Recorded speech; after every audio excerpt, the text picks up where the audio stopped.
Fairy protection explained. Fairy protection is sometimes necessary. If you are a friend of the Fae like me, you've seen their beauty and wonder. They might have helped your garden grow or give you a healing remedy in your dreams. You've seen the good that fairies do for Mother Earth. However, every once in a while you may run into a fairy that's not so nice. The reasons for their distrust towards us are many-fold, but the main thing is to learn how to protect yourself from trickster fairies. First, are there really evil fairies? Well, are there really bad spirits? Bad human beings? When you start working with the fairy realm, you'll quickly realize not all fairies are friendly to humans. In fact, there are some that kidnap and eat humans according to folklore. While others may not be particularly cannibalistic but have a tendency to play tricks on their human encounters. In addition, there are household fairies that may first be friendly and helpful that turn malevolent or angry for one reason or another. There are even fairies, namely the will-o'-the-wisp, that are known to lead human beings off a cliff and to their tragic end. But, to answer the question, are there evil fairies, understand the fairy realm follows its own rules. So what we find evil isn't one thing or another in the fairy realm. Still, there are some who enjoy working and living alongside humankind.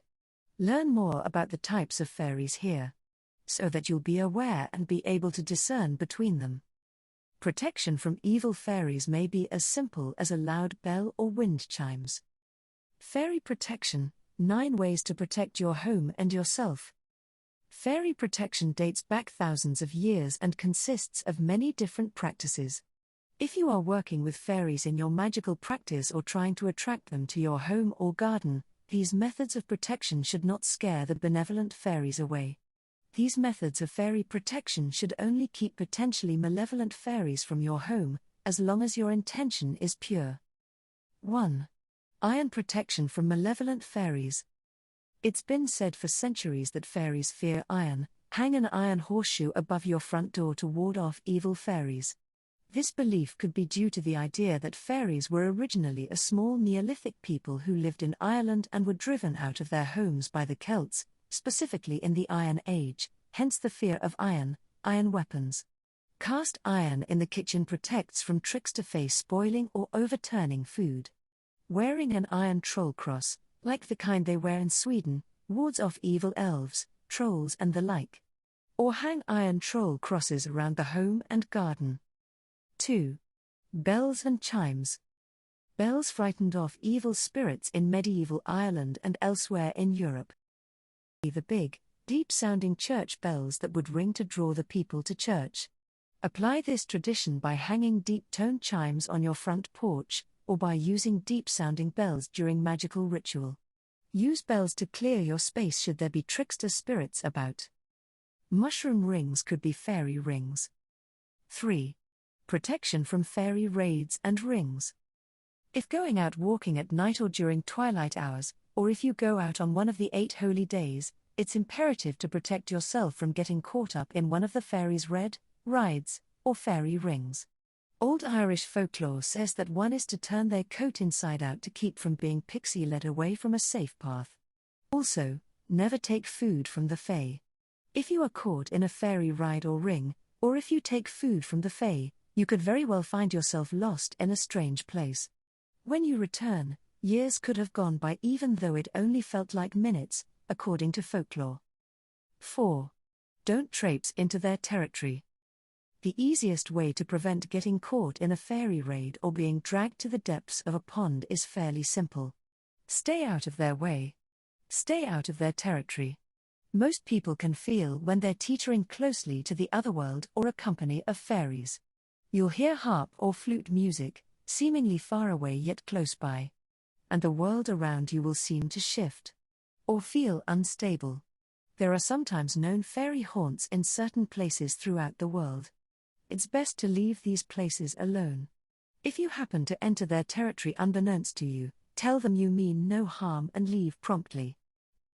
5. Appeasing the fae. Leave a pail of fresh milk, butter, or cream outside of your front door on the 8 holy days to appease the fae and keep them from wreaking havoc on garden and home.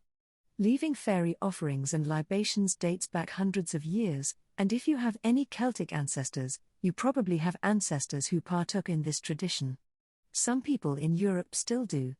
This is a preventative method of protection from trickster fairies. Make them happy at the back door so they don't intrude. Fairies are also particularly active in the days leading up to Samhain and during the 12 days of Yule. Just because a fairy looks pretty or dainty doesn't mean he or she can't be malevolent. 6. Fairy protection, the circle of light. Another effective yet simple technique of fairy protection consists of using one's mind and energy. If you are used to using visualization in your meditations, rituals, and spells, this method of fairy protection should be familiar to you. It's what I like to call the circle of light. You can do this visualization exercise any time of the day, any day of the week, and as often as you'd like. For me particularly, I do it every night as I'm lying in bed and before I go to sleep to continue to build the circle's strength around my home. Just relax your entire body. Let all thoughts and chatter of your mind fade away until all you picture is a blank screen. Then see your home and property on the screen, see its colors and details. Focus on the image of your home property, then look into the window at yourself and/or your family members. Then gradually picture a circle of white light engulfing your home, starting from the ground and going up and over, forming a dome of light. See this light as being transparent, but totally impenetrable by negative forces. Picture a branch or rock being thrown at the dome of light and watch it bounce off. Then picture an evil fairy trying to cross the circle of light's boundary and watch them be pushed away. Repeat this visualization technique every night for at least a week, and then repeat whenever you feel necessary. 7. Ancestral and deity protection from malevolent fairies. One of the most effective forms of protection against trickster fairies, and other spirits in general, is to invite your ancestors and gods into your home. Once your guides and guardians take up residence in your home, they do most of the work of keeping out negative forces like malevolent fairies and the like. In fact, my ancestors are so good at protection, I have to ask their permission to allow any other spirits inside the home. 8. Warding your property. Warding your property is an effective way to shield yourself and your family from pretty much every spirit you don't want intruding. Except the ones you invite in. Ward off malevolent fairies, as well. I recommend reading our article on warding here. But, essentially, a circle of salt will ward off fairies, railroad spikes in the four corners of your property, as well as certain stones that contain iron like hematite and red jasper. Another tip, if you choose to use a circle of salt, Himalayan pink salt is even more effective than regular. Why? It has the largest amount of iron, which is actually what gives it its pink color. 9. Avoiding travel on their days. It's well known through Ireland and other old countries that the Fae are more active on certain days, nights and holidays during the year.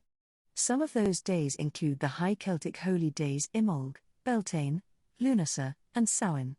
But if you travel further northeast in Europe to Norway and Sweden, the elves are quite active during the winter holidays of Yule and during the 12 days of Christmas. And no, I don't necessarily mean Santa's cute, toy-making elves. I'm talking the danger, sometimes malevolent Alfar. During these days, it's best to avoid traveling on roads by yourself during twilight hours and at night, lest you stumble upon them and be swept away.